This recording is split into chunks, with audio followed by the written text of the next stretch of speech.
हाँ, बात मत करो। आज अपनी है क्लास नंबर 7। देखिए, कुछ वैद्युतिक पारिभाषिक शब्द अपने चल रहे थे, उसमें से कुछ हो चुके हैं और कुछ बचे हुए हैं। तो अगला है अवशिष्ट चुंबकत्व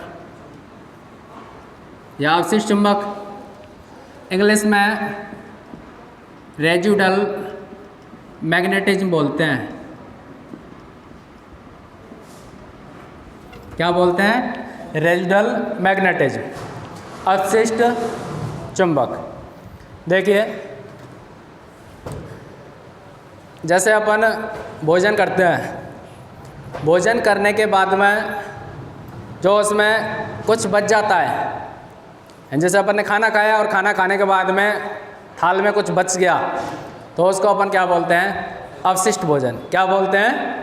अवशिष्ट भोजन। इसी प्रकार यदि इसको समझें, यानी जब किसी चुंबकीय पदार्थ में चुंबकन बल आरोपित किया जाता है तथा चुंबकन बल आरोपित करने के बाद चुंबकन बल को हटा लिया जाए, तो उसमें कुछ चुंबक के गुण शेष रह जाते हैं, तो वो क्या कहलाता है? अवशिष्ट चुंबक। आया समझ में? यानी जब किसी पदार्थ में चुंबकन बल हटाने के बाद, किसी चुंबकीय पदार्थ में चुंबकन बल हटाने के बाद उसमें बचा कुछ चुंबक का गुण क्या कहलाता है? अवशिष्ट चुंबक। बताओ, आया या नहीं आया समझ? आगे समझ में? चलिए, दूसरा है आपका धारण शक्ति। धारण शक्ति है रिटेंटिविटी। क्या है? रिटेंटिविटी यानी धारण शक्ति। तो इसकी परिभाषा इससे बन रही है, यानी अवशिष्ट चुंबक को धारण करने का गुण। किसी पदार्थ का अवशिष्ट चुंबक को धारण करने का गुण क्या कहलाता है? धारण शक्ति यानी रिटेंटिविटी। आया समझ में? यानी किसी पदार्थ का अवशिष्ट चुंबक को ग्रहण करने का गुण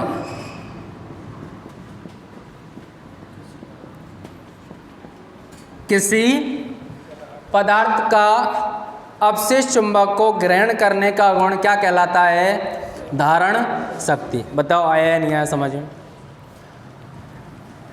और इसकी क्या हो जाएगी? चलो मैं लिख देता हूं, यानी आरोपित बल हटाने के बाद, आरोपित बल हटाने के बाद बचे कुछ चुंबक के गुण। ठीक है?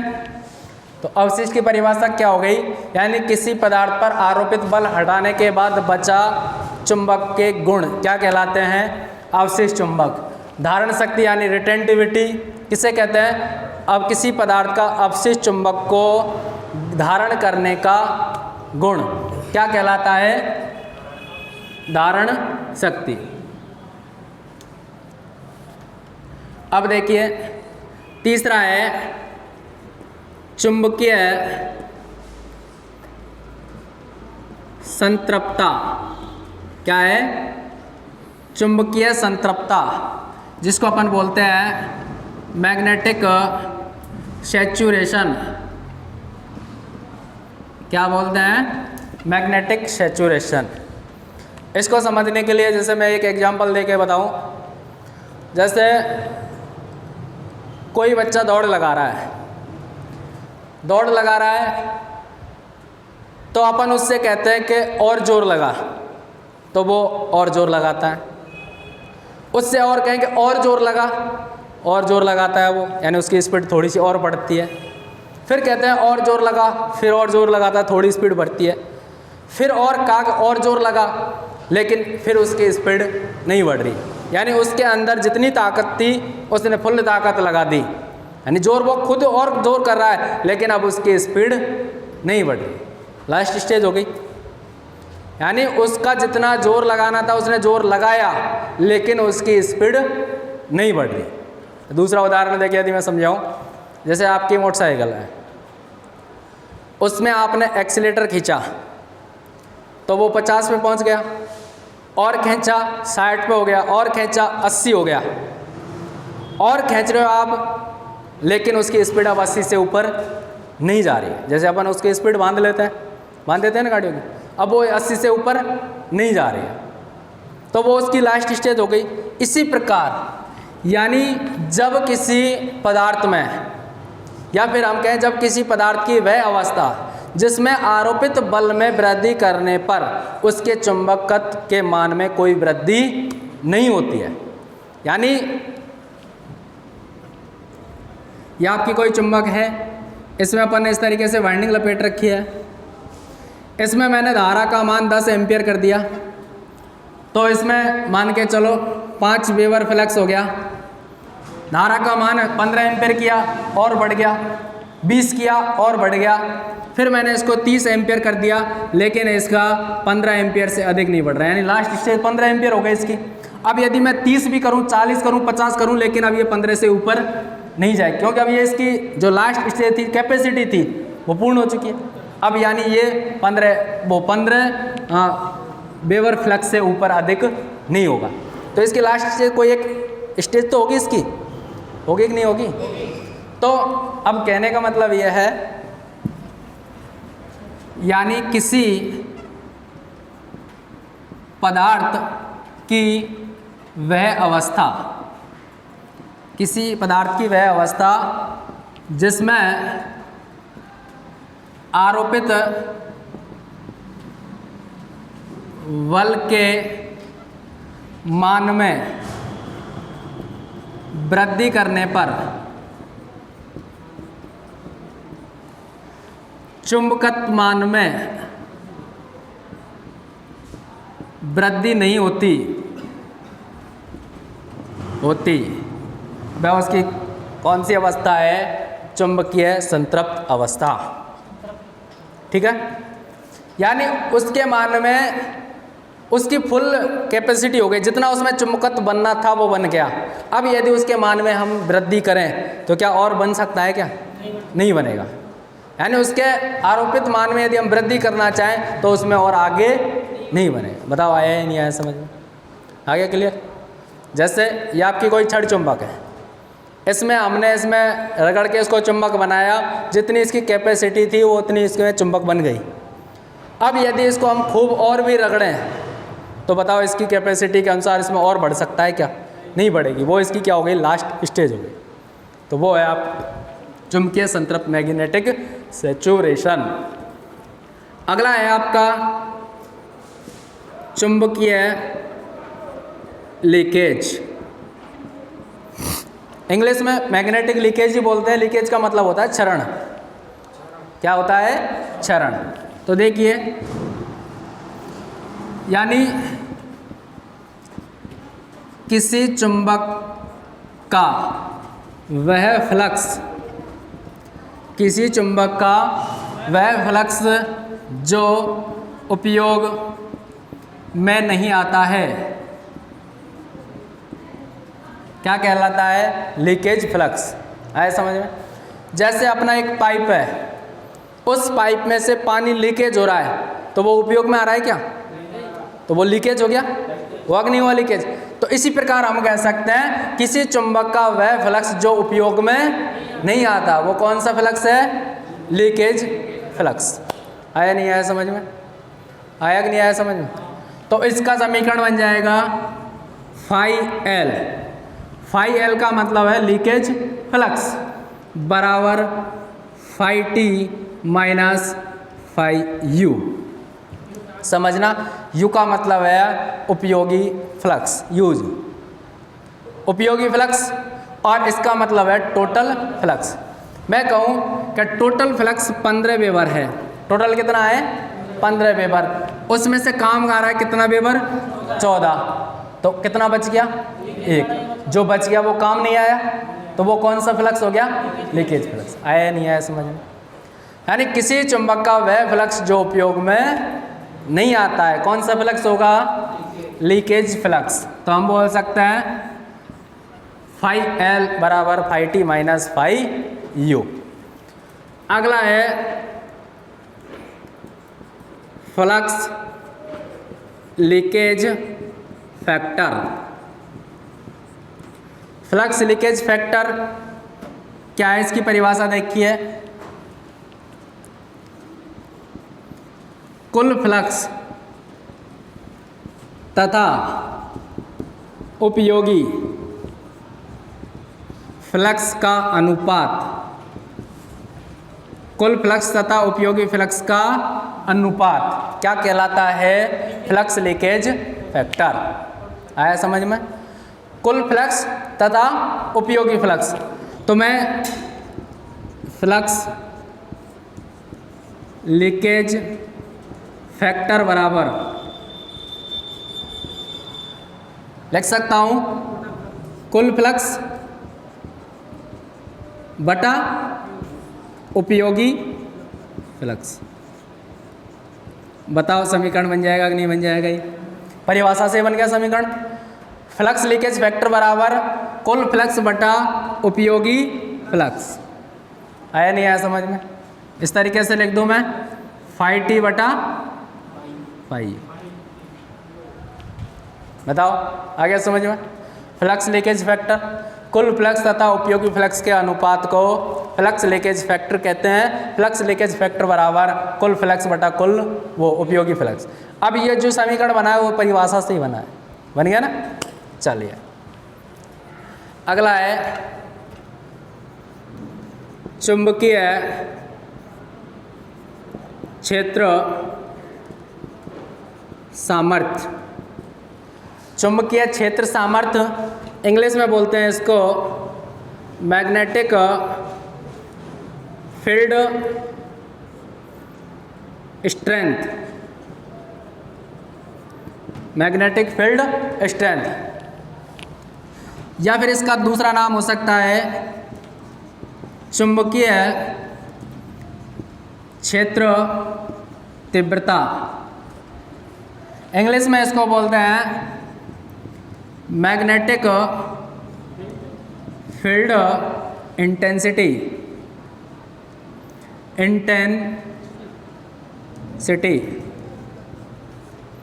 आ गया समझ में? या फिर इसको हम बोल सकते हैं चुंबकीय बल, यानी चुंबकीय बल। तो मैग्नेटिक फोर्स, ठीक है? ये तीनों ही एक के नाम है। चुंबकीय क्षेत्र सामर्थ्य बोल लो, चुंबकीय क्षेत्र तीव्रता बोल लो, या चुंबकीय बल बोल लो। आया समझ में? इंग्लिश में मैग्नेटिक फील्ड स्ट्रेंथ, चुंबकीय क्षेत्र तीव्रता को मैग्नेटिक फील्ड इंटेंसिटी, और चुंबकीय बल को मैग्नेटिक फोर्स। क्या है परिभाषा इसकी? देखिए, किसी चुंबक के इकाई ध्रुव पर लगने वाला बल की मात्रा, या लगने वाले बल की मात्रा। किसी चुंबक के इकाई ध्रुव पर लगने वाले बल की मात्रा क्या कहलाता है? चुंबकीय क्षेत्र सामर्थ्य, या चुंबकीय क्षेत्र तीव्रता, या चुंबकीय बल। क्लियर? इसका प्रतीक देखिए, प्रतीक होता है H। क्या होता है? H। तो H बराबर होता है Fm बटा L। क्या है इसका समीकरण? H बराबर Fm बटा L। इसको दूसरे तरीके से मैं समझाऊं, जैसे मान के चलो आपके पास में एक इतनी लंबी कोर है, और इस कोर के ऊपर अपन ने ये वाइंडिंग कर रखी है, ठीक है? तो इसका एक ध्रुव ले लिया मैंने ये, तो मैं क्या बोल रहा हूँ, किसी चुंबक के इकाई ध्रुव, अब ये ध्रुव ले लिया, इसका इकाई क्षेत्रफल ले लेते हैं अपन, ये इकाई क्षेत्रफल ये ले लिया। अब यहाँ पर टर्नों की संख्या, यानी इतनी लंबाई में कितने टर्नों की संख्या है, अब इसके द्वारा जो बल लगेगा वो उसका क्या कहलाएगा, चुंबकीय क्षेत्र सामर्थ्य। आया समझ में? किसी लंबी कोर ली, उसका इकाई क्षेत्रफल लिया, यानी इतनी लंबाई ली, और उस पर लपेटों की संख्या, अब इस पर जो बल लगेगा, जो बल लगेगा वो उसका क्या है, चुंबकीय क्षेत्र सामर्थ्य। समीकरण क्या बन जाएगा, H बराबर Fm/L।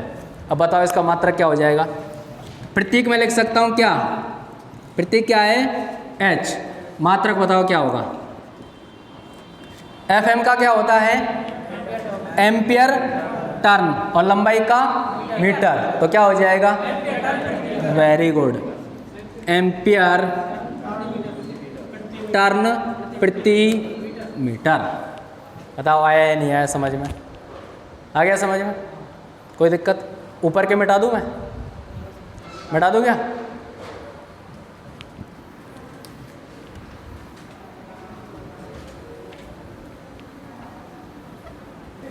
चलिए आगे देखिएगा,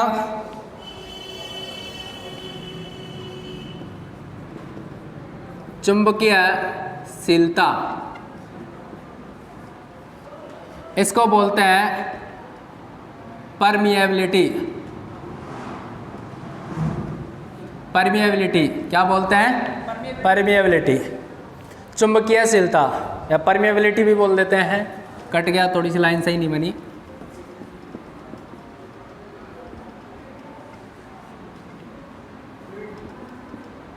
विलिटी, परमिएबिलिटी, ठीक है। देखिए अब तो इसकी परिभाषा बन जाएगी, किसी चुंबक के फ्लक्स घनत्व तथा, किसी चुंबक के फ्लक्स घनत्व तथा चुंबकन बल के अनुपात को क्या कहते हैं, चुंबकीयशीलता। किसी चुंबकीय फ्लक्स तथा चुंबकन बल के अनुपात को क्या कहते हैं, चुंबकीयशीलता। इसका प्रतीक होता है म्यू। क्या होता है इसका प्रतीक, म्यू, ठीक है। तो म्यू बराबर हो गया, बताओ क्या होगा, परिभाषा से समीकरण बन रहा है, चुंबकीय फ्लक्स घनत्व, क्या है प्रतीक, बी, क्या है बी, और चुंबकन बल अभी पढ़ा है अपन ने, चुंबकन बल का प्रतीक क्या है, H, क्या है H। तो समीकरण क्या बन गया, म्यू बराबर B/H। तो हम कह सकते हैं प्रतीक क्या होता है इसका, क्या होता है प्रतीक, म्यू, क्या होता है प्रतीक, म्यू। और यदि हम मात्रक की बात करें तो इसका कोई मात्रक नहीं होता है, इसका मात्रक नहीं होता है। तो चुंबकशीलता का कोई मात्रक नहीं होता है। आया समझ में? चलिए अगला है चुंबकन तीव्रता। इंग्लिश में क्या बोलेंगे इसको, मैग्नेटिक इंटेंसिटी, मैग्नेटिक इंटेंसिटी। आया समझ में, मैग्नेटिक इंटेंसिटी। तो क्या है, किसी चुंबक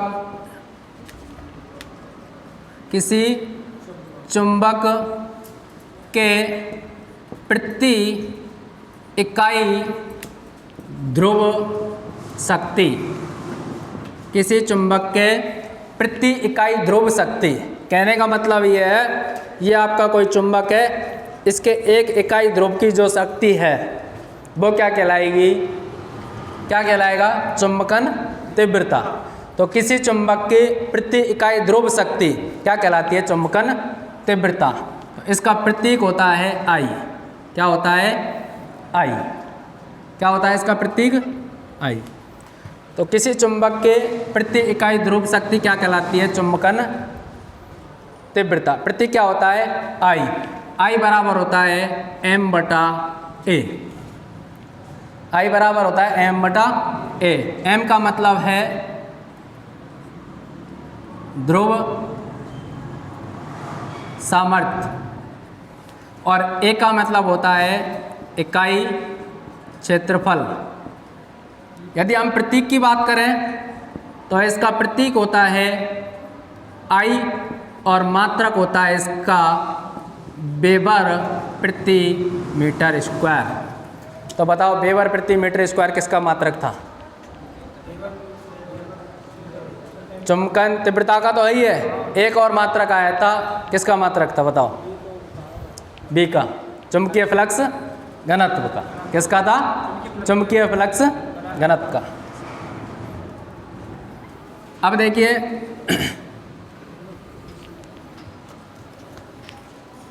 एक है आपका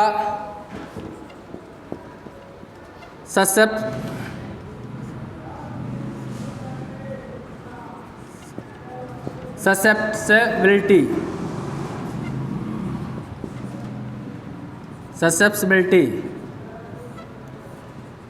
ससेप्टिबिलिटी क्या है? इसकी परिभाषा हो गई चुंबकन तीव्रता तथा चुंबकन बल के अनुपात को। क्या है परिभाषा? चुंबकन तीव्रता तथा चुंबकन बल के अनुपात को क्या कहते हैं? ससेप्टिबिलिटी। अब यदि इसके मात्रक की बात करें, वो प्रतीक की बात करें तो क्या होता है? के। अब देखो चुंबकन तीव्रता तथा चुंबकन बल के अनुपात को, इससे समीकरण बनेगा इसका। तो के बराबर बताओ क्या होगा? चुंबकन तीव्रता क्या है? आई बटा चुंबकन बल क्या है? एच। तो आई बटा क्या हो गया इसका? एच। तो इसका मात्रक हो जाएगा वेबर प्रति एम्पियर टर्न मीटर। तो इसका मात्रक क्या है? वेबर प्रति एम्पियर टर्न मीटर। थोड़े से आपको अटपटे से लग रहे हैं क्योंकि बहुत सारे मात्रक हो गए, बहुत सारे नाम हो गए, लेकिन आप इसको 5-7 बार रिपीट करोगे तो आसानी से याद हो जाएंगे। एक बार दोबारा इन तीनों को देखो। चुंबकशीलता, परमिएबिलिटी, किसी चुंबक के फ्लक्स घनत्व तथा चुंबकीय बल रेखाओं के वो चुंबकीय बल के अनुपात को क्या कहते हैं? क्या कहते हैं? चुंबकीयशीलता। प्रतीक क्या होता है इसका? म्यू। क्या बोलते हैं इसको? म्यू। तो समीकरण बन गया म्यू बराबर बी बटा एच। समीकरण परिभाषा से बन रहा है फ्लक्स घनत्व बी और चुंबकन बल एच, और इसका कोई मात्रक नहीं होता है। दूसरा है चुंबकन तीव्रता, मैग्नेटिक इंटेंसिटी, किसी चुंबक के प्रति इकाई ध्रुव शक्ति क्या कहलाती है? चुंबकन तीव्रता। प्रतीक क्या होता है? आई बराबर m बटा ए। एम का मतलब क्या है? ध्रुव सामर्थ्य, और ए का मतलब क्या है? और इसका मात्रक क्या हो जाएगा? वेबर प्रति मीटर स्क्वायर। ससेप्टिबिलिटी, चुंबकन तीव्रता तथा चुंबकन बल के अनुपात को क्या कहते हैं? ससेप्टिबिलिटी। प्रतीक क्या है? के। समीकरण क्या बन गया? देखो चुंबकन तीव्रता आई और चुंबकन बल एच का अनुपात क्या है? ससेप्टिबिलिटी। प्रतीक क्या, मात्रक क्या हो जाएगा इसका? वेबर प्रति एम्पियर टर्न मीटर। बताओ यहाँ तक आया या नहीं आया समझ? परिभाषा है, प्रतीक है, समीकरण है, और उसके क्या है? मात्रक है। थोड़ा सा आप कोशिश करोगे याद करने की, 2-4-5 बार रिपीट करोगे, आराम से याद हो जाएंगे। कुछ खास ऐसा समझाने का है नहीं है। परिभाषा है, प्रतीक है, क्या क्या पूछता है इसमें? देखो एक तो परिभाषा आ सकती है, प्रतीक हो सकता है, समीकरण हो सकता है, और मात्रक हो सकता है। इम्पोर्टेंट है, ठीक है।